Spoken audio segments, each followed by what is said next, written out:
greetings, Cap fans, and welcome to a monumental episode of monumental at least in the number. It's episode 250 of the Captain America Comic Book Fans podcast. And for some reason, after all these time, I'm Rick Verbandes and I'm still your host. And I've got a really good co-host. His name is Bob Lucius. Oh, Bob, with radio, the listener becomes the set designer, the costume department, and director. And that's true. That is all true. It's the theater of the mind. But I don't know who said that quote. Oh, well, first of all, radio is the theater of the mind. That was attributed to, do you know? I have no idea. Steve Allen. Steve Allen. All right. All Yeah. right. But it is. And Yeah. and so this quote that I just gave was credited to Sir Michael Terry Wogan. He was an Irish radio and television broadcaster who worked for the BBC in Mm-hmm. Britain for most of his career. Between 1993 and 2009, his BBC Radio 2 weekday breakfast program, Wake Up to Wogan, regularly drew an estimated 8 million Oh listeners. my goodness. Yeah, That's amazing. it is. But he brings up a great point, right? Is that with the audio, our mind does a lot of it, right? Right. We come up with the set, we come up with the costumes, we come up with every little thing that's going on. And that's what we're doing today, Bob. We've got Mm-hmm. to have we want to do something special for our 250th episode. And so we decided to do our Captain America Comic Book Fans Community Theater do. So this is the second one. I love your French. Yeah, did you like That's that? awesome. Yeah. That's Uh, fabulous. uh, Authentic. and so we did this with episode 200. Mm-hmm. Also because it was a big episode, we want to do something special, and we said we would do it again next year, and here we are. Now, it is we unfortunately we did not have our director from last year, Michael Udlick, come back, so Mm-hmm. we kind of had a pitch hit there, and so I had to play the bad guy, Bob. Yeah. Yeah. You know, Yeah. uh, Someone's got to do it. yeah. So before, as a producer, I could just be like, Michael, would you tell them, whatever, and then he would be the bad guy. But now I Yeah. actually had to be the bad I know, but I do think it's fair. Folks should know that behind the scenes, you insisted on being called the grand director. guy. That's So, true. That's true. Um, yeah, Bob. So before we get into what we're covering today, uh, I can't believe it's been 250 episodes. I know we do our anniversary uh-huh. show, in December around the holidays, and we talk about it then. But it's that mid year mark, so I guess it's okay. Yeah. But man, 250. That's crazy. I often like bring, I teach, I tell you that a lot. And this podcast seems to come up frequently in my class. And in fact, it came up this morning in my class. And I was telling them like, what number of podcasts that Well, we why do you have. keep bringing it up in your class, Bob? Well, I just for various reasons it comes up. I can't remember what the context was this morning. I I do remember what the context was this morning. You know how we do sometimes tangents? Sometimes. Yeah, that happens in my class as well, as might Uh-huh. surprise you. And so I was going off on a tangent about going to see the opening of the Superman movie Uh-huh. in the future because we're in the past now, right? Yeah. How's this working? We Right. haven't seen it hasn't come out yet for us. Right. Yeah. Yeah. So I was very excited about that. And then I was saying, well, I can't go on this night because we got to do this and we got to do this. We got a podcast thing going on. And oh, by the way, did I tell you about the podcast? And they're all like, yes. And then I proceeded to tell them again about the podcast. And then someone asked me what the podcast name is. And then, of course, I tell them what the podcast and promise them extra credit and so on and so on. So it comes up frequently. What do they have to do for extra credit with the podcast? Just listen to an episode. But how do you know? They have to come back and tell me what the episode was about and if I said anything funny. Oh, so you make these poor saps listen through the whole thing to Oh, find of out course. you didn't say one thing funny. That's exactly it. Yeah. Oh, Also, I that's want them. mean. I also want them to get a real sense of how research is done. So, Oh, all right. yeah. So, let me But you're figure out. right, though, right? I mean, 250 episodes. That's crazy.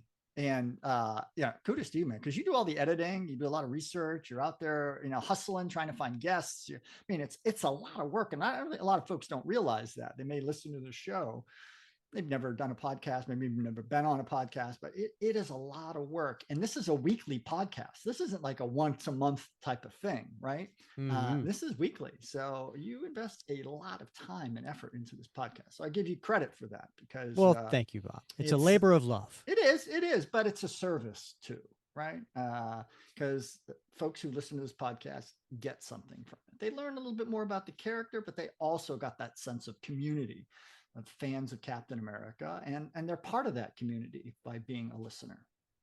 Yeah, and that's the great thing about today's episode. You bring up community, right? So, we have 10 of our listeners who are going to join the show today.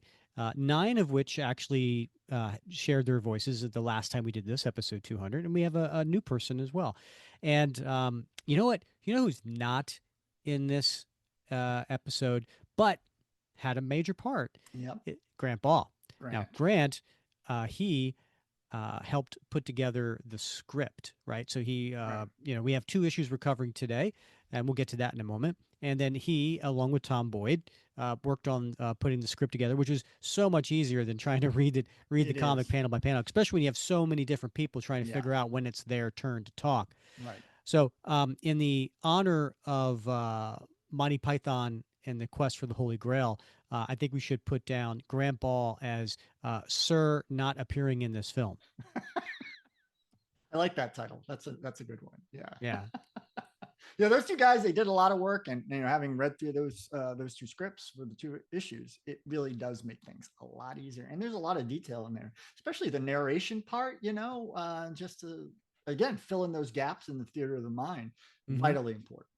Yep. And we're going to hear Tom Boyd's voice for that today. Mm-hmm. Yeah, we have, again, we have 10 different voices, well, 12 different, including you and me, because Bob, you even have a couple of voices. I know you talked me into it this year. So some of the most important, I think, characters in these two issues. So happy to do it. Yeah, of course.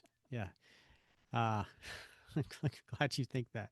Um, yes, but and we have a family of three who comes back, the Olsen family. So that's Great kind of stuff. cool, Yeah. and yeah, a bunch of people. So and now why are we covering today's issues? The is we're covering from 1986. We're covering Captain America 319 and 320.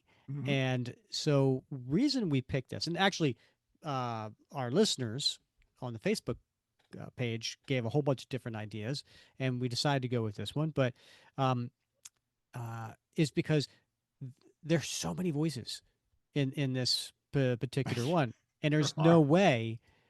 I mean, I Yeah. could do them all, You're but right. that wouldn't be very good for the listeners. Right. Yeah. Yeah. There's a lot of variety, and some of these characters only they only speak like a very brief line, right? Yeah, One after another. So it'd be very difficult to shift up between 8 or 9 different people sounding right, off, right. right? Well, there's 40 different voices Oh my that we're doing gosh. this, including the Yeah. narrator. Yeah, Yeah. yeah. And then not to I guess undervalue this. You put a lot of effort into finding the sound effects for this one, so we actually have like legit sound effects as opposed to your normal kablam. I know it's going to be jarring for a lot of listeners to have to listen to real world sound effects instead Yeah. of this guy. Who's the guy who used to be on the police movies? Michael, Oh, Michael, yeah, yeah. I can Michael see his something. face. Yeah, I don't Yeah, have quite his level of production yeah, quality yeah. of my Wow, multiple organs. that guy was something else. Yeah. Um, Actually, you know what? I saw him. in New Jersey at a comic book show.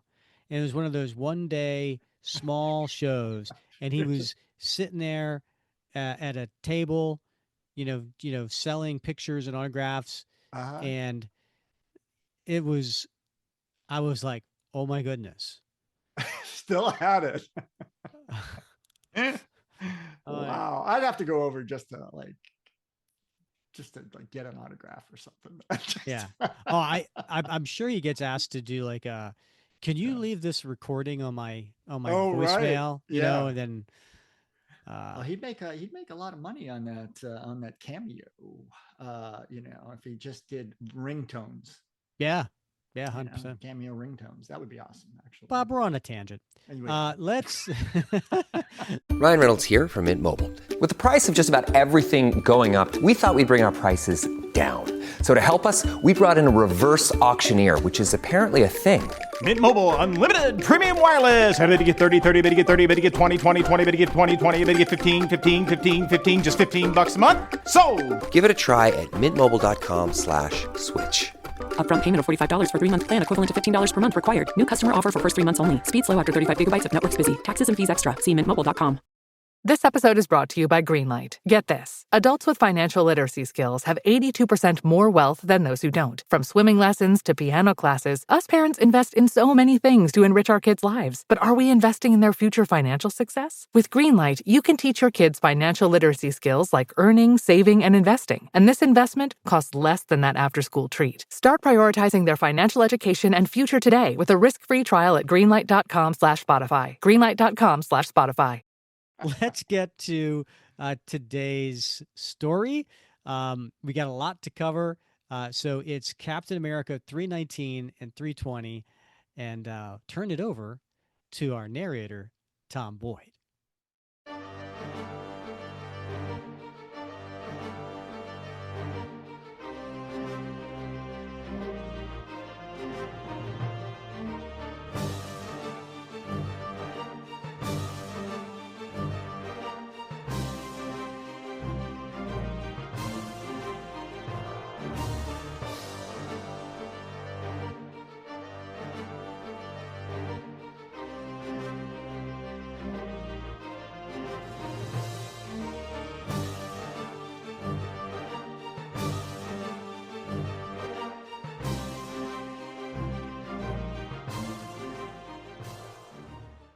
Steve Rogers, the Sentinel of Liberty, has faced challenges both on and off the battlefield.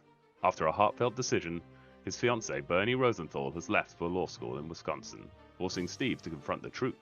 Their paths are diverging. With their relationship behind him, Steve has rededicated himself fully to the mantle of Captain America. Meanwhile, a shadow looms over the supervillain underworld. A mysterious vigilante known only as the Scourge has begun a brutal campaign, executing costumed criminals in cold blood and vanishing without a trace. Villains from Porcupine to Death Adder have fallen. Even those attempting to reform haven't been spared. Each kill ends the same chilling way, with the words, "Justice is served." Frustrated and disturbed, Cap knows this is no ordinary killer.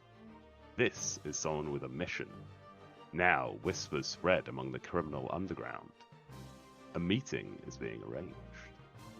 A trap is being set. And Captain America is closing in. Stan Lee presents Captain America: Overkill. The writer, Mark Grunwald. Rough penciler, Paul Neary. Finisher, Joe Sinnott and Dennis Janke. Letterer, Diana Albers. Colorist, Ken Fedunovitz. Editor, Mike Carlin.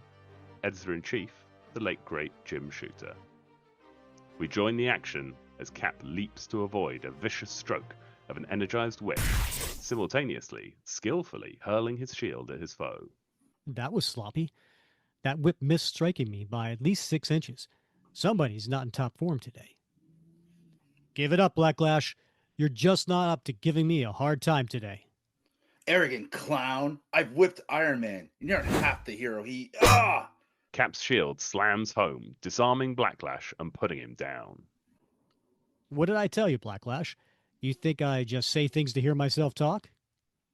My hand. can't feel any. Can't make a fist, hmm? I take it you concede defeat. Yes, don't hit me. Wise decision. As Cap secures Blacklash with his own cloak, the police arrive to secure the villain. Hey, Max, look who that is. Captain America? Here? This isn't fair, Captain. You're not supposed to be here. Your stomping grounds are New York, not Cleveland. Wrong, Blacklash. All America is my stomping ground. Crooks like you aren't safe for me anywhere. Hello, Captain. This is an unexpected honor. Hope you don't mind me apprehending this man. Not at all. That creep's put over 10 local blues in the hospital. Say, Blacklash, you used to be a well-connected hitman. What's with these small-time jewelry heists? I don't give a hang about my rep anymore. I'll be dead soon anyway. All I'm trying to do is get enough bread together to support my mom after I'm gone. What do you mean, you'll be dead soon? Come on, man. You must know there's a mad killer on the loose, gunning down high-profile costume criminals like me. I'm not one to scare easy. But when he offed my old buddy the Melter, that's when I knew not even I was safe. Listen, Blacklash, I'll look into what you told me. You have my word on it. In the meantime, you should be safe in police custody. You have the right to remain silent. If you choose not to, Spare me. As the police lead Blacklash away, Cap returns to his motorcycle, deep in thought. Someone's killed the Melter. I guess the authorities haven't discovered the body yet. I wonder if this killer he's talking about was the same one who made an attempt on the Constrictor's life a few months back. Scourge, he called himself. I never was able to get any leads on him. At that moment, inside the secret headquarters of the elite band of criminals and mercenaries known as the Serpent Society, Sidewinder appears suddenly, surprising the rest of the society, and carrying the body of Death Adder. He's dead! Death Adder is dead! The boss, teleporting in. He didn't say what I thought he said, did he? Sidewinder, you found him? Where did you find him? Cobra and I combed the wreckage of his serpent saucer. We couldn't find a clue. I found him in the morgue. I can't believe this. Not Death Adder of all people. He was too quick, too slippery. Poor Roland. As Sidewinder lays Death Adder's body down, the society gathers round their fallen comrade. Asp, what's going on here? I was on a solo mission, just got back. Sidewinder assigned Death Adder to take Princess Python back to the Circus of Crime for a ransom, but his ship crashed in the South Bronx on the way. We've been all looking for him since. Oh. Who could have done such a thing to him? I'll kill the son of a fish. I'll rip his face off. That wound looks like it was caused by explosive bullet. We must avenge him. Sidewinder turns to address the society gathered before him. Yes, Bushmaster. We must avenge Death Adder. No one can be permitted to strike at the Serpent Society with impunity. Effective immediately, drop all of your other assignments. Every one of you is assigned to hunt for the vermin who did this and bring him or her back, dead or alive. And with that, the members disperse to find the killer. With pleasure. You've got it, man. Whoever did it is smoked meat. Go quickly then. And please be careful. Every one of you is valuable, irreplaceable. Rest easy, old friend. You will be missed. You will be avenged. Elsewhere stands the Bar with No Name, a drinking establishment spoken of in whispers throughout the underworld. It is an out-of-the-way place with a very exclusive clientele. Those special individuals with criminal tendencies and extraordinary modus operandi, whom the tabloids call supervillains. You Gary Gilbert? The bartender told us to talk to you. Yes, I'm Gilbert. You might have heard of me when I went by the name Firebrand. Okay, yeah. You used to fight Iron Man, right? I'm Ramon de Rico, the Jaguar. And this is Helen Feliciano, Letha. Let me get to the point. There's somebody out there who's preying on folks like us. A lone vigilante with more ruthless than anyone we've ever gone up against. This vigilante has been going around for the last couple of months, picking off supercriminals one by one. Nobody knows how he works, but he's... You don't know for a fact it's a he. One of my friends, Titania, got hit a few weeks back. The best lead we came up with was that the killer was disguised as a female wrestler named Gold Digger. Yes, I heard about Titania. Look at this clipbook I've prepared. Firebrand opens a thick folder of newspaper clippings. It falls open on a page that reads, Criminal Enforcer Found Dead. I've collected newspaper accounts on all of our fellows who have become victims. There's over a dozen so far. So what are we supposed to do about it? That's just it. Nobody knows what to do. That's why I'm holding a mass meeting this Saturday night to discuss the crisis. I've invited everyone who's come by for the past month. I'm not the victim type, but I'll help you out. A half hour later, outside Cleveland, Cap returns to his mobile headquarters on his motorcycle. Ah, there's my van, just where I left it. Better activate the door ramp. Home again. I think I'll check in with my hotline network, the Stars and Stripes, see what they have on the mystery criminal killer. Changing into civilian garb, Cap dials into his vigilant network with the comm station in his van. Okay, the boys are working on it. Now let's see if the Avengers crime files have anything. How did I ever do my job before the computer revolution, I wonder? Pausing briefly, Cap reaches for something more analog in his attaché case. Now while I'm waiting for all that data to come pouring in, I think I'll finish the artwork on my latest batch of Captain America comic pages. I promised my editor we'd have these by Friday. I better get to a post office before closing time. An hour later, Cap emerges from the local post office. Sure is great to have an understanding editor. Most people would probably go berserk letting an artist work for them who has no permanent address. Still, I do check in twice a week, and I haven't missed a deadline yet. As he returns to the van, Cap notices the information he has sought appeared on his comms panel, giving him information on various villains. Aha! The Stars and Stripes finished their cross-referencing. My word, what a long list. The Enforcer, Miracle Man, Hate Monger, Megatalk, the Melter, Titania, Basilisk? This list goes on and on. Can this truly be the grisly work of one person? The guy says the MO is the same in all cases. Who could be behind this? The Punisher? No. He doesn't use disguises like the person who tried to kill the Constrictor did. I must get to the bottom of this before he adds another victim to his death count. Meanwhile, the insidious Serpent Society is way ahead of Captain America, interrogating suspects in Death Adder's murder and following up leads in their own inimitable way. Bushmaster and Cobra go after AIM. These AIM boys could have resented Adder for killing their boss, MODOK. Anaconda and Asp chase down Ringmaster. Come on, Ringmaster. You're sure the Python didn't put you up to murder? No, I never murdered anybody. Black Mamba visits Death Adder's family, Did your son have any enemies you knew of, Mr. Burroughs? while Cottonmouth and Rattler shake down Kingpin's goons. Okay, punk, you tell the Kingpin if he knows anything at all about the killer to contact us. You got that? Got it. The bar with no name, early the next day. So far, I've spoken to about 100 supercriminals, here and at the other bars in the circuit, and I've got about 50 of them to promise to attend the meeting tomorrow night. I expect you'd better stock up on liquor.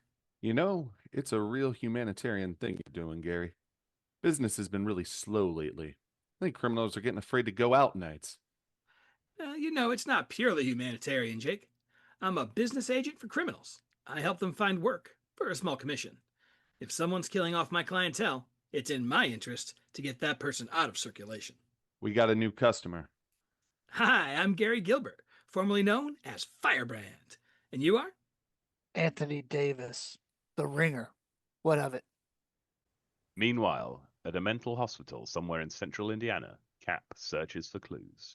I'm sorry if I seem to be staring, sir. It's just, well, we don't get many celebrities here. Quite all right, miss. Now, if you could take me to see this Greg Salinger? Of course, walk this way.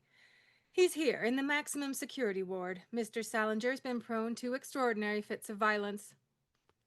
I know, and as the Fool Killer, he murdered at least 6 people. Mr. Salinger, this is Captain America. He wants to speak with you. Ha! Only a fool would want to speak with a madman like me. Does that sound foolish? It's not. Fooled ya. Ha ha! Son, you're the second guy who's styled himself the Fool Killer. Do you know anyone who might be the third? Third, Richard the Third. He was a fool. Third baseman, they're fools too. Third in the hand is worth two in a bush. I told you he would not be too coherent. Well, at least I can cross him off my list of suspects. Thank you, Nurse Uppin. Fools, Russian Revolution, number nine, number nine. Emerging without much progress, Cap is deep in thought. Well, it was worth a try. Fool Killer was a vigilante who went about limiting those he saw unfit to live, even as the criminal killer seems to be doing. I had to get some. What's that? I thought I saw someone dash around the corner of the building. Cap launches himself into the chase. What's this? A rope hanging from the roof. What if it belongs to the vigilante I'm looking for? What if he's here to kill the Fool Killer? He's trying to pull the rope up after him. If I can give it a good jerk.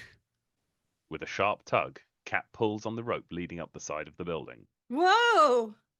And moments later, catches a surprised Diamondback in his arms. Well, Captain America, what a pleasant surprise. I know you. You're one of the Serpent Society. That's right. I call myself Diamondback. And just what do you think you're doing here? One of my fellow serpents has been murdered. I'm out looking for the culprit. There's a fellow here, Fool Killer. Oh, you don't have to put me down. I was quite comfortable in your arms.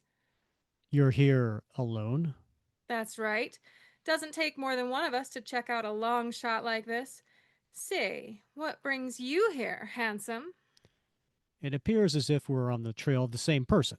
Oh, really? That's marvelous. Would you like to share information? I don't trust this woman. I'm not accustomed to consorting with the enemy. Oh, Captain, I am not your enemy. I may belong to a rival organization to the Avengers, I'll grant you that. But if I were truly your enemy, I would have nailed you with one of these babies. I had you dead to rights twice, once in the shopping mall and again at that construction site, and I did nothing. Furthermore, you know I had nothing to do with the deaths of Modoc or the porcupine. That was all my colleagues doing. You're not going to judge me guilty by association, are you? Really, Captain, I'm not such a bad sort once you get to know me. I just had a very unhappy childhood. She may have some leads I don't. And even if she is lying, I may learn more about the serpents so I can hunt them when this case is over. Okay, let's share information. Oh, great. Come on, I'll take you to my ship. Cap follows the eager Diamondback to her serpent saucer parked in the woods nearby. Even if this is a trap, I'm confident I can handle it. What a gorgeous hunk. I'd do anything for a heavy date with him, even go straight.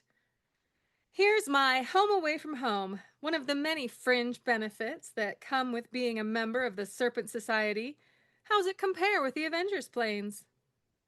Quite well. This looks like a variation on Ames hovercrafts. Wonder if the serpents bought it or stole it from them. Buckle up, Captain. Don't worry, I'm a great pilot. In fact, I do everything great, in case you haven't noticed. Meanwhile, back at the bar with no name. Steady now, man. That's very delicate equipment you're carrying. You told us that 20 times already. How much more of that junk you hauling in here, Gary? Just one more crate should do it, Jake. Considering the complexity of all this scanning equipment, it's remarkably lightweight and compact. Lots of people I spoke with were worried about security at our Saturday night meeting. This ought to impress them.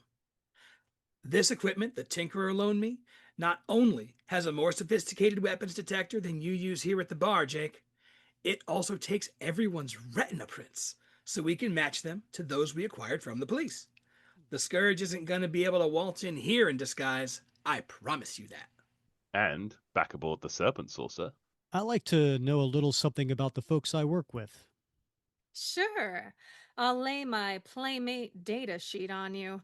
I was a bit of a tomboy, had a bunch of brothers, always had to prove I could keep up with them. My father died when I was young. My mother was always working. I did everything with my big brother Ricky, even when he started robbing candy stores for kicks. There I was, at his side. Then, when I was 15 and Ricky was 17, he was shot dead by a cop after knocking over a Korean fruit stand. That's when my childhood turned unhappy. I never had much use for the law after that. I dropped out of high school, never picked up many skills except as a con artist and pickpocket. My brother Danny introduced me to a friend of his named Pete, who made me my first set of simulated diamonds. I won't tell you what I gave Pete in exchange. Anyway, I got pretty darned good at throwing those things, and I decided to make a go of it as a costumed crusader. I admit, I did a shady thing or two, but hey, a gal's gotta make a living. When Sidewinder invited me to join the Serpent Society, it was the best offer I had, so I took it. I'm not really a bad person, Cap. I just never had any good influences on my life. Then when I laid eyes on you in that Jersey shopping mall, know what I said to myself? I said, now here's a man who could be a good influence on me. Here's somebody worth going straight for. So how about it, Cap? How'd you like to throw away your inhibitions and let me show you a real good time? Sorry, Diamondback. I don't take that kind of thing lightly. Who said anything about love? Let me reword my proposition, Cap. Either you promise to let me have my way with you, or I'll let this saucer crash. She grabbed the ignition key. with a wink, Diamondback drops the key into the neckline of her costume. That is, unless you want to search me for the key, which might be a lot of fun too. Well? I must say, this is a trap I didn't quite expect. From the little I got her to tell me about herself, I still don't know if she's crazy enough to take this stunt too far. You'd better decide quick, handsome. In about 15 seconds, I won't have time to dig for the key myself and pull us out of the plunge. Suddenly, Diamondback puts the serpent saucer into a dramatic dive. 10 seconds? 9, 8, 7. My decision is no deal. I don't believe you're willing to throw away your life on something so fleeting as a few moments of pleasure. You cold fish! With a flick, Diamondback replaces the key and pulls the saucer out of its death dive. I don't think I could trust you enough to work with you after that little stunt, Diamondback. We'd better call it quits right here. Cap gets up from his seat and heads to the back of the craft. What? What do you think you're going to do? Jump? We're a couple of 1,000 feet in the air. A parachute by the hatch is standard issue on these AIM crafts. I spotted it on my way in. And here's the hatch deploy switch. Wait, don't jump. I'm sorry. Let me at least take you to the ground. I'm waiting. Diamondback acquiesces, taking the serpent saucer in for a quick but gentle landing. Captain, wait. I'm sorry my desire for you made me act so foolishly. It won't happen again. I promise you. Look, if you agree to work with me on this, I promise I'll not only keep my hands to myself, I'll even tell you where Serpent headquarters is. Sorry. I only work with people I can trust. Cap leaps out of the craft into the night. Oh, what should I do? After a moment's thought, Diamondback rushes out after Cap into the dark field. Cap, wait! Cap! What a sprinter. I can barely make him out way down the road. Cap! What is all this alongside the road? Corn? Wheat? It's tall, whatever it is. Cap! Out of nowhere, a gunshot rings out in the night, knocking Diamondback to the ground. Oh! A gunshot? Coming from behind me where Diamondback is. Could it be the villain killer gunning for her? So dark, I can't pinpoint where the shots are coming from. Another shot hits Cap's shield. The gunfire stopped, I think. Yes, I hear someone running away between these row of corn. Cap plunges into the corn maze, sweeping the tall stalks aside with his shield. I'm closing in on him. There he is. Another few yards and I'll have him. Hold it, you! Look, they got me. The guy who attempted to kill the constrictor wore a latex mask. Now, to see who... What are you going to do to me? Stop tearing at my face. This man is not wearing a mask. I think he really is what he appears to be. A farmer. Hey, you ain't no Martian. You're that New York hero, Captain America. After verifying that hypothesis, Cap finds Diamondback laying in the field. I'm really sorry, Captain. I didn't know it was you. Diamondback, how are you doing? I know I don't have much life left in me, Cap. Please, grant a dying woman's last request. Kiss me. You're not dying, Diamondback. The farmer's buckshot tore up your arm and shoulder a bit, but it didn't hit anything vital. Mr. Hager, if you can fetch your truck, we can drive this woman to the nearest hospital. Be right back. You are impossible. You know that? Saturday night, outside the bar with no name. What do you call yourself? The gay 90s man? Hey, you're the Birdman, ain't you? I heard you was dead. Nah, you must be thinking of my cohorts, Ape Man and Catman. I went one-on-one with the She-Hulk. How about you? Meanwhile, inside the bar, Firebrand shows off his technology. What's that for? Routine retina scan. It's painless. The bruise on the house. That's right. Hydra's all washed up. They become too conservative. How embarrassing. No one here's ever heard of me. I heard you had gone legit, my dear. Mm-hmm. The Unlimited Class Wrestling Federation has made fighting pay off big. I'm here with you lowlifes because this creepy killer offed a friend of mine. Wow, there are a lot of big timers here tonight, Ringer. You're running with the fast crowd now. Steeplejack, you'll need to remove your rivet gun before... That's not fair, Gilbert. Some of these jerks got built-in powers which you can't check at the door. I know, but since the killer packs a piece, we can't allow any in here. Garçon, a Chateau Lafitte Rothschild, 29, please. Ringer, did you see anybody else out in the lot? No, sirree, I didn't. I was the end of the line. Oh. I'm a bit disappointed, Jake. I was expecting 50, and so far there's less than 20 people here. It's crime, Gary.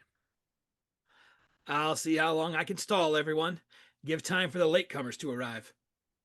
But the gathered crowd has different ideas. Hey, Gilbert, we ain't got all night. Let's get this show on the road. And 6 minutes later, Gary Gilbert calls roll. Steeplejack. Shell Shock. Mind Wave. Cyclone. The Ringer. Hellraiser. The Grappler. Rapier. Jaguar.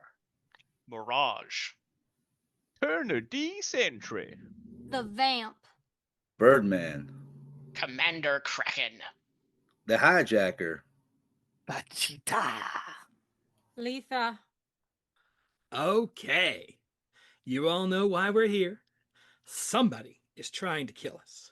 He, or she, is a master of disguises, has a great amount of data about our backgrounds and our every movement, and carries a gun that shoots armor-piercing explosive bullets. Victims to date have included the Enforcer, the Wraith, Death Adder, the Fly, the Melter.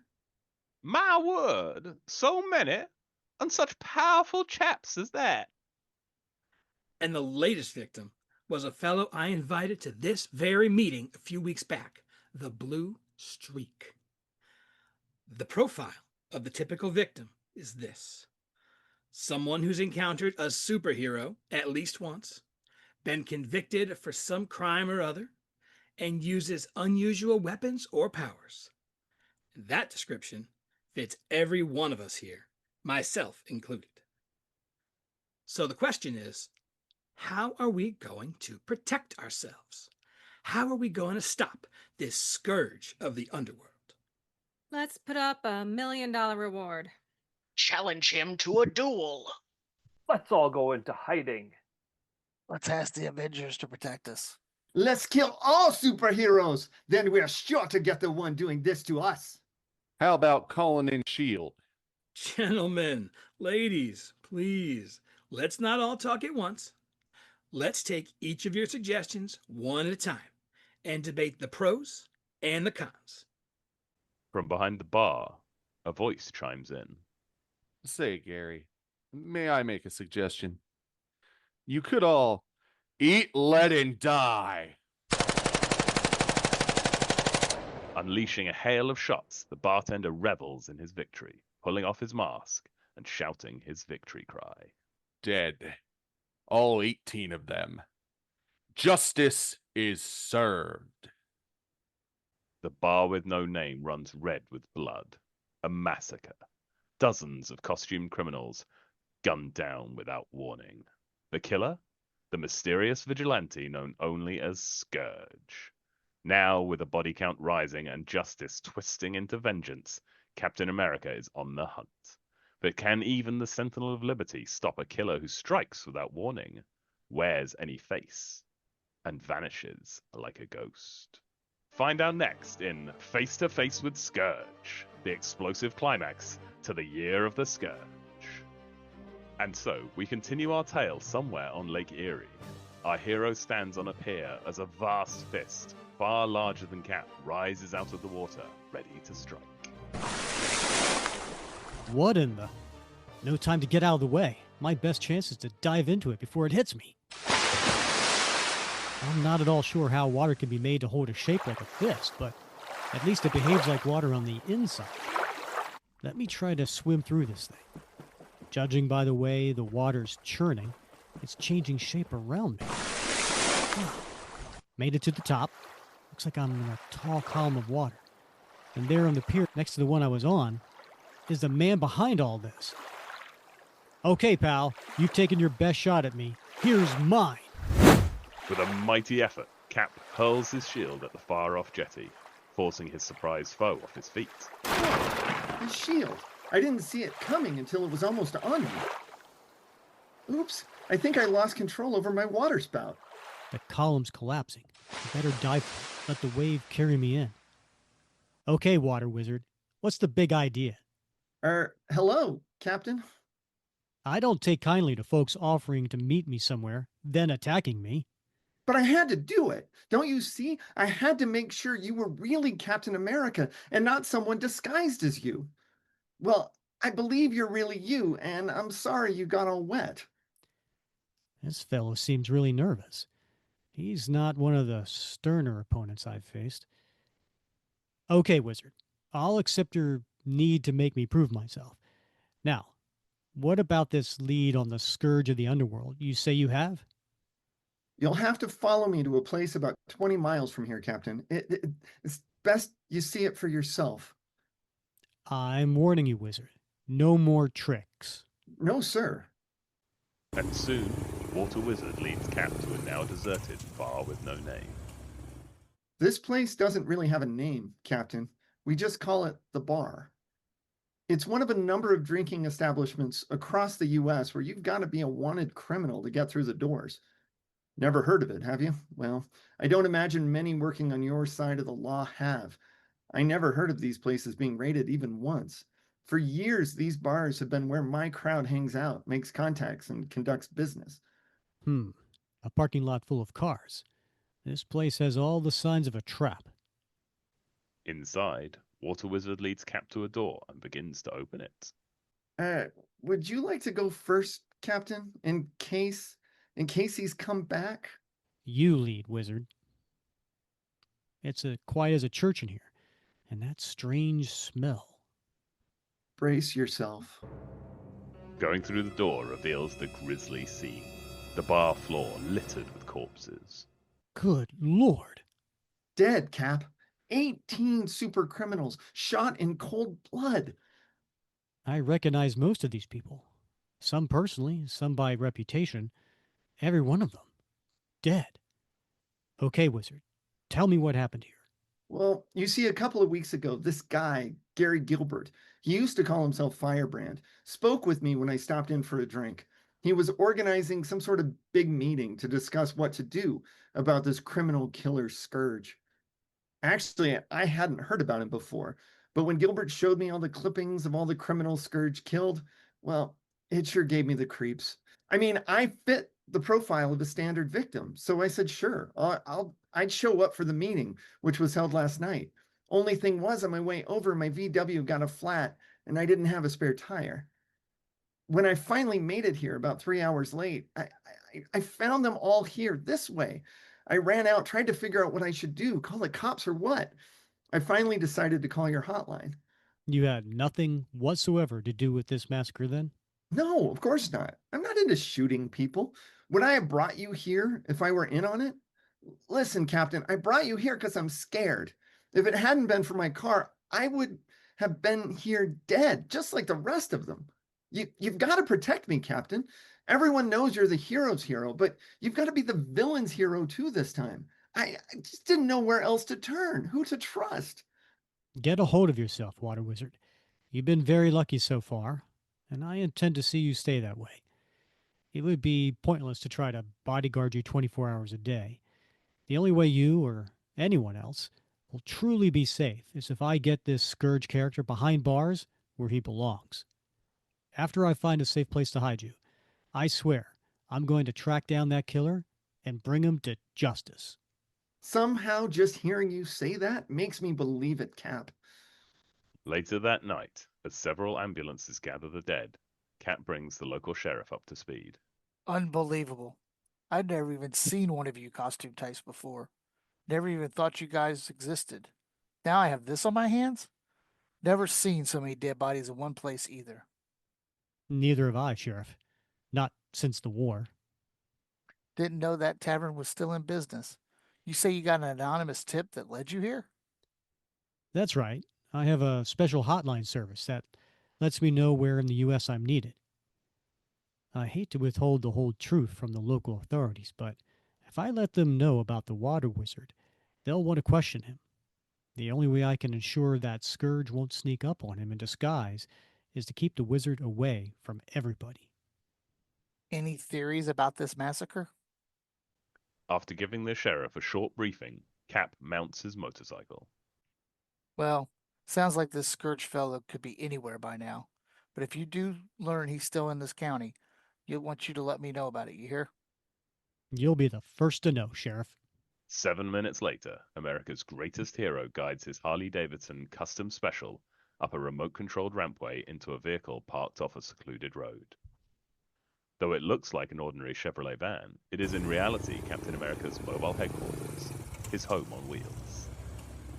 It's getting late. I better give Water Wizard a call as I promised. He should be safe in that motel I checked him into. Provided he stays inside and doesn't open the door for anybody, it's bound to be safer than having him tag along with me. Wizard, Cap, you okay? Good.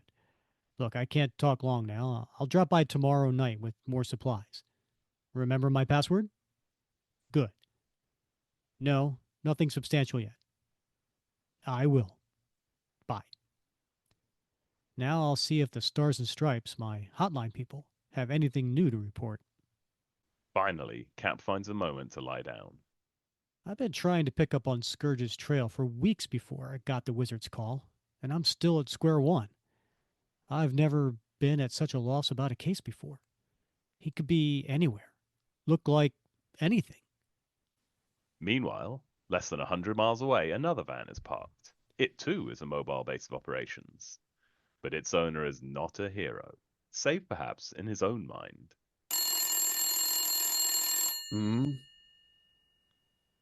The phone. Good. A shadowed figure stirs and reaches for a disguise. They pull on a mask and wig of a beautiful blonde woman before activating their video communications. Yes, Domino? More information for you, Scourge. Craven is being moved from the LA jail to New York for deportation on Friday, coming in at JFK. Craven.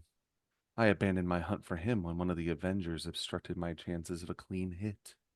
I got more than that tidbit. The Puppet Master has been sighted in Omaha, heading east by train.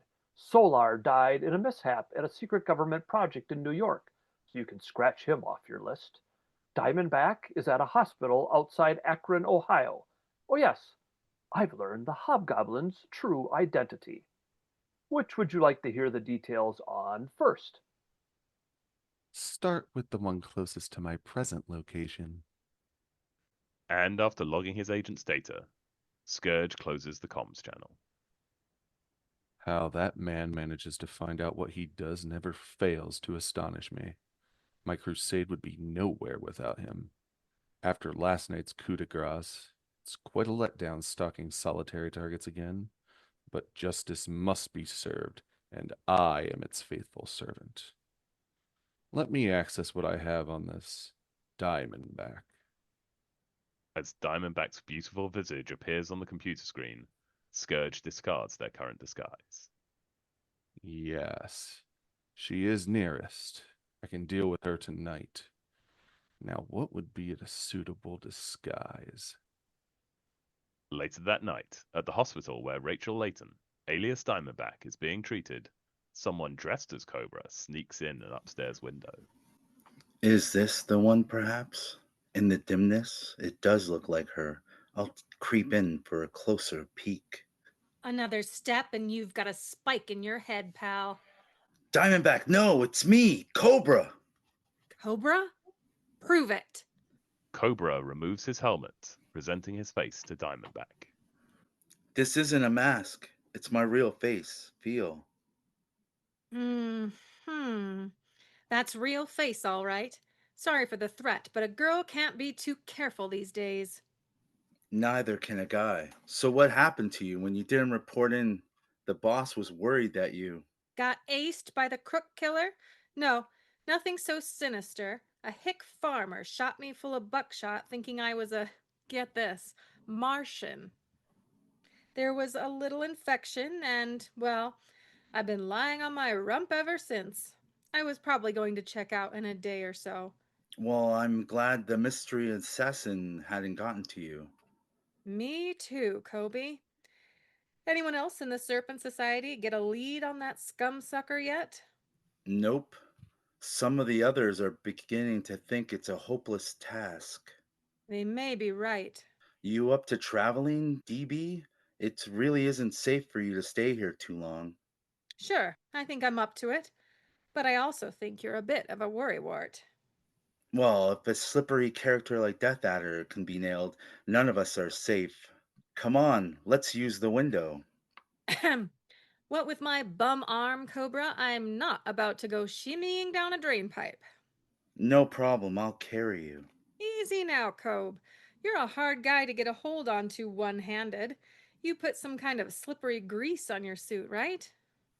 Yes, but I'll see to it that you do not fall, particularly since I find you the most delectable member of the team. As Cobra and Diamondback sprint for the tree line, Sneaking out without paying like this, I'll never know if the medical coverage we society members get is as good as the boss claims. Hey, somebody's driving by. I have my craft parked across the road. Scourge leaps from his vehicle as the serpents run up the ramp of their saucer. Diamondback. And the Cobra. I can eliminate them both at once. If I can hit that hovercraft's fuel tank as I did with Death Adder's ship. I'm uncertain if I scored a hit through the dense foliage. Do not hear any indication of trouble in the whine of the ship's engines. Curse me for not getting here sooner.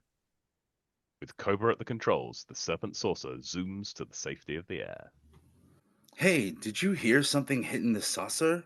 I thought you hit some branches on the way up. No, it sounded like someone was shooting at us. I'll check for damage.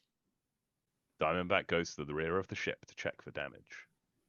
A bullet hole, embedded in the bulkhead a few inches from the fuel tank. Do you think that was... I don't really want to know, do you? But Cobra, we could stop him. Not alone we couldn't. Call for some reinforcements. I'm getting us out of here. Meanwhile, below, Scourge returns to his van. Ah, they've eluded me. How well they can run all they want. It makes no difference. Justice will win in the end. The next morning, Cap visits the county police station with a plan. So that's my idea, Sheriff. To pull it off, I'll need your cooperation. Well, Captain, what you're asking is highly irregular. But then again, so is this case. You really think there's a chance the killer will fall for it? Yes, if we do it right. Okay, it's your neck in the noose. We've got nothing to lose. And in the morgue, Had to call in coroners from the next 2 counties to help out. What do the news media know so far? Well, there was no way we could keep all those ambulances quiet. They know there was a lot of bodies involved, but they don't know how many or what exactly happened. Good. Personal effects are right here. Well, which one's it going to be? Cap pulls out a colorful costume from one of the evidence boxes. This should do nicely. Elsewhere, later that day, the Scourge lies in bed watching the news. With a special bulletin, one of the strangest mass murders in our nation's history was discovered in Medina County, Ohio last night. This should be good. Police have recovered the bodies of 15 men and 2 women, all of whom were shot dead by explosive bullets at approximately the same time. 15 and 2 is only 17. Sloppy reporting, bud. All the victims were wearing costumes at the time of the shooting and are believed to be criminals of the sort the New York tabloids have dubbed supervillains. Here with a report from the scene is Katie Carnes. Thanks, Brett. I'm here at what was formerly known as the El Dorado Trunk Stop off Country Trunk M. Last night at 11 o'clock, answering a tip from the legendary crime fighter Captain America, police arrived at the scene to investigate a massacre. All of the bodies have since been removed, and the police are withholding the victims' names, pending notifications of next of kin. As you can see, officers are still combing the area for clues. Sources close to the investigation have revealed that there was one survivor of the multiple shooting. What? His name is Desmond Charn, but he is better known as Mirage. Using certain holographic devices, which are his stock in trade, he managed to elude the gunman's bullets. I don't believe it. Charn is currently in police custody, where he is being questioned about the killings. Sources close to the investigation believe that Charn's eyewitness account will help them identify the killer. News 7 will bring you further updates on this murder throughout the day. This is... The furious Scourge moves into the cab of his mobile headquarters before driving off at speed. This just can't be. I checked each and every body there. They were all dead. There were no survivors. Unless that wasn't the real Mirage I killed. I've got to go back there. No 2-bit illusionist is going to rob me of my greatest victory. I'll get Domino to sniff out where they're holding him. The guilty must not go unpunished. Meanwhile, at the Medina County Police Station, Cap stands dressed in the recently deceased Mirage's costume. Okay, the media's been given the cover story, but I don't expect it's going to stand up very long. What's next? You know, Sheriff, this is the first time I've deliberately interfered with our nation's free press by tampering with the truth. Mirage may have relatives who are hurt by this misinformation. Come on, Captain. If it'll help catch a mass murderer, don't you think it's worth it? Yes, this was my idea, after all. I just want you to know that I don't take lightly what I've asked you to do. Now then, where can you place me for safekeeping so the killer has a clear shot at me? Well, let's see. I own a hunting lodge about 30 miles from here. That sounds perfect, Sheriff. Now remember, none of your men can be told about our little masquerade. The killer may have spies everywhere. With that, Cap as Mirage is led off by an unwitting county deputy. Keep it moving, pal. That man escorted by the police. He's wearing Mirage's uniform beneath his coat. That's funny. Now, why would they let him wear that if they were trying to hide him? Unless, perhaps he insisted. His hologram projectors are built into the suit, after all. 35 minutes later, at the sheriff's hunting lodge. Here we are. Don't get much use out of the place except during hunting season. How close is your nearest neighbor? A couple of miles. If the killer tries to get close to me, he'll probably be dressed like a policeman. How'll I identify the real McCoys? I have 3 sons, Jeffrey, Michael, and Stephen. Every man working for me will be able to name them. Fair enough. So, stay out of trouble, Mirage. I'll be by in the morning. This place is perfect for an ambush. Sir, are you sure Mirage is going to be safer here than in a cell? May as well acclimate myself to get comfortable. If Scourge makes his move on me at all, it'll probably be tonight. Meanwhile, 2 hours away. What is it, Domino? Have you? You've got it, Scourge. I've learned where they took Mirage, a hunting lodge off County Trunk O, near Allenville. Excellent, Domino. You've outdone yourself. There's still a few things I'm trying to get to the bottom of, like how Mirage could have survived if you examined his body personally for vital signs. I'm curious about that too. Anyway, this time when I kill him, there'll be no mistake. Shortly after dusk at the lodge. One good thing about being cooped up in a tiny place with little to do, I can at least get ahead of my steady freelance assignment, drawing the Captain America comic book. I try to put in an hour at the drawing board before bed every night, but that's not always possible. I find it relaxes me after the stresses of the day. Of course, right now, it wouldn't pay to get too relaxed with a mass murderer stalking me. I'd better douse the lamp and equalize the odds against me a bit. Now all I have to do is lie back and stay awake. I just hope that Scourge is out there and didn't see through this ploy. I have no idea what to do next if this fails. A half hour passes. 45 minutes. An hour. That's the lodge Domino described. No lights on. Their infrared goggles will fix that. This is quite unlike my other missions. I've had so little time to plan. I best wait until the moon sets to make my move. At 3 a.m. A figure lying on the bed. Yes, it's him. I must have hit him. With a crash, Scourge kicks down the door, only to be met with Cap's shield slamming into his hand, disarming him. Ah! Scourge turns and runs out the door into the dark night. It worked. I flushed Scourge out of hiding, and I got him to fall for the oldest decoy in the book, the stuffed costume trick. That was Captain America's shield. I've seen it up close before. This must have been some sort of setup. I must get away. Although he and I are on the same side, my methods are so much more effective than his. He opposes me. Which way did he go? I can't hear him running through the underbrush. Lying in ambush, I'll bet. What do I do? That's Captain America, one of the biggest names in crime smashing. I have no quarrel with him. He never committed a crime. Never killed anyone before who wasn't a convicted criminal and didn't deserve it. But if I don't stop him, he'll stop me. Captain America, I don't want to hurt you. Stay where you are. Aha! He's revealed his position. No! I'll fire a warning shot. Not even his explosive bullets can penetrate my shield. He's scrambling through the woods. I hear him. Curse him. What's his problem? I never did him any harm. I've helped him in his cause. Is he so stupid he can't see that? Scourge certainly is maneuvering well in the dark, but as long as he keeps shooting, I know where he is.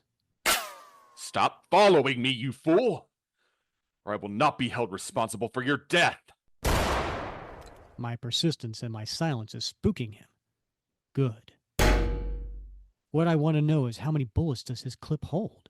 The gunfire ceased. I hear the click of him expelling his clip. Now's my chance. Without a second thought, Cap hurls his shield at the retreating Scourge, hitting him in the knees and taking him to the ground. I've reloaded, Captain. One more step and I'll shoot. Without your shield, you haven't a chance. Goodbye, Captain. I miscalculated how long it would take him to reload. If I miss him, I'll never get another chance. If I hit him, I'll be as bad as the criminal scum I eliminate. What should I? He thought he had me dead to rights, and he didn't pull the trigger. Why? It's over, Scourge. No more shooting. Cap wrestles the gun from Scourge's hand and quickly gets to work tying his hands behind him. You could have killed me, Scourge. Yet you didn't. Why? Heroes don't kill other heroes. You? A hero? That's right. I've probably done every bit as much as you to fight crime, make this world a better place. The only difference between us is when I go after a menace to society, they don't cop a plea deal and go back on the streets in 3 months to a year. The problems I solve stay solved. Cap pulls the black ski mask off Scourge. Without your mask, you're nobody I've ever seen before. Who'd you expect? Your evil twin brother. Come on, that stuff only happens in the movies. What gave you the right to play judge, jury, and executioner? I don't play judge and jury. Every person I've killed has been convicted of a crime. Go ahead and check. The American system of justice is far too lenient. I have to compensate for it. You have to, huh? Who told you to? Don't patronize me, Captain. No one told me to. I'm not crazy. I don't hear voices. I decided to do this for much the same reason as any of us vigilantes decides to. Want to hear about it? I thought you would. My father was a famous Hollywood director. He specialized in westerns back when they were in fashion. I used to hang around the back lot all the time, watch him work. The movies my father made weren't just cheap entertainments. They were morality plays. I learned all about real justice, frontier justice, from watching them. I had an older brother. He apparently couldn't see past the blazing guns, couldn't see that they were just a means to an end, namely justice. He became a gunman on the wrong side of the law, called himself the enforcer. When Dad found out, something inside him broke. I hated my brother for that. I hated the shame he brought upon the family. I decided to do something about it. Using the tricks I picked up from the guys in the makeup department, I put on a disguise, and then went out looking for my brother. I found him finally. I made him stop disgracing himself. Felt real good after that. I decided to devote my life to serving the cause of justice. I took the family wealth and poured it into financing my operations. I hired a private detective to gather information for me. My targets would be costume criminals like my brother, because they were the most flagrant perverters of justice. The Miracle Man, the Melter, Death Adder, Titania, the Basilisk, the Fly. I've lost track of all those to whom I've dispensed justice. A little bang here and there, and I've made the world a better place. You are a very sick man, Scourge. You need professional help, and I'll see to it you get it. Come along. What was that? A bullet dispensed from a silent weapon explodes into the bound Scourge's chest. What in the... Who in the world? Scourge has been shot with an explosive bullet, like the ones he uses. Justice is served! What do I do? Try to find the gunman in the dark, or stay here, trying to keep Scourge alive? I know what Scourge would do. His brand of justice has no room for mercy. But I can't leave him. Not while there's still a chance he'll live. Hang on, Scourge. Hang on. Went out with a bang. I hear tires squealing in the distance. Whoever's killed him has gotten clean away. Who could it have been? An accomplice of his, afraid that Scourge would finger him? That private detective he mentioned? Or is there more than one Scourge? Although Captain America manages to prolong the bleeding man's life by 5 minutes, his questions remain unanswered. And this, true believers, brings our story to an end. Well, what'd you think, Bob? That was Wow. yeah, you had I mean, gosh, the award goes to Bob Lucius for the worker carrying in the equipment. Oh, you told me that like 20 times. End scene. What was your backstory for that character when you were really coming up with yeah, a lot of how you were rage. A lot of rage. You know, he'd been working all day, no lunch. You know, has to find this place in the middle of nowhere. Parking lots full of cars. You know, all these criminals are taking up the parking spots. You can't get a parking spot to offload the equipment. No, he's just had it. He's had it. I gotcha. So, yeah. So your motivation was he was hangry. He was hangry. Yeah. Okay. Danny DeVito hangry. No, that was a lot of fun.